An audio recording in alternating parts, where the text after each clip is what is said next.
बहुत समय पहले की बात है। किसी जंगल में एक खूंखार शेर रहा करता था। वे आए दिन किसी न किसी जानवर को मारकर खा जाता है। एक दिन शेर अपने चेला लोमड़ी से बोलता है, बहुत दिन से कुछ खाए नहीं है। फिर लोमड़ी बोलता है, मालिक आप कल ही तो खाए थे, आप भूल गए मालिक। शेर बोलता है, चुप रहो, तुम्हें याद नहीं है। फिर लोमड़ी बोलता है, जी मालिक, हाँ हमें याद नहीं, हमें माफ़ कर दीजिए मालिक, हम भूल गए थे। फिर शेर बोलता है, ठीक है, जाओ तुम्हें हम माफ़ करते हैं। फिर लोमड़ी बोलती है, मालिक बगल वाले जंगल में पहाड़ की तरफ हिरन अपने परिवार के साथ खाना खाने आती है। हम लोग शाम के समय उधर जाएं तो हिरन और उसका परिवार खाने के लिए मिल जाएगा। बोलता है, ठीक है लोमड़ी, आज शाम को हम लोग बगल वाले जंगल में जाएंगे, हिरन को खाएंगे। लोमड़ी बोलती है, हम जाते हैं, हिरन के बारे में पता लगा के आते हैं। फिर इसी तरह बोलकर लोमड़ी वहाँ से चली जाती है।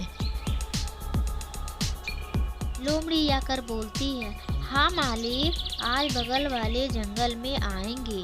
फिर शेर गुफा में जाकर आराम करने लगता है और शाम होने का इंतजार करता है।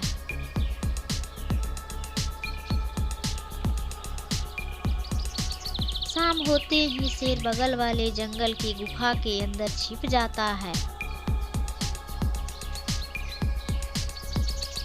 फिर शाम होते ही हिरन और उसका परिवार जंगल की तरफ आने लगती है।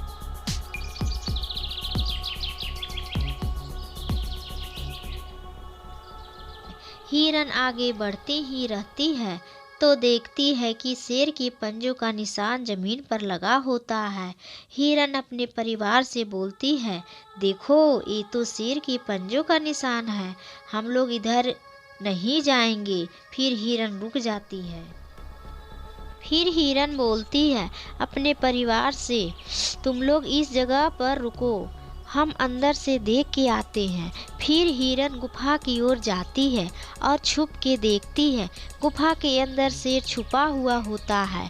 उधर शेर लेट होते देखकर बोलता है, क्या आज भी हिरन इधर नहीं आए?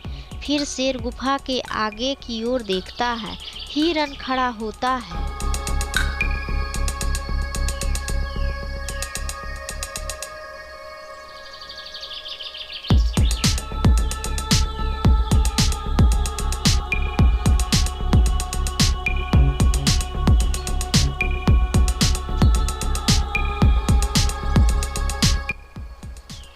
हिरन शेर को आते देखकर भाग जाती है और आगे जाकर अपने परिवार से बताती है, गुफा के अंदर शेर छुपा बैठा है।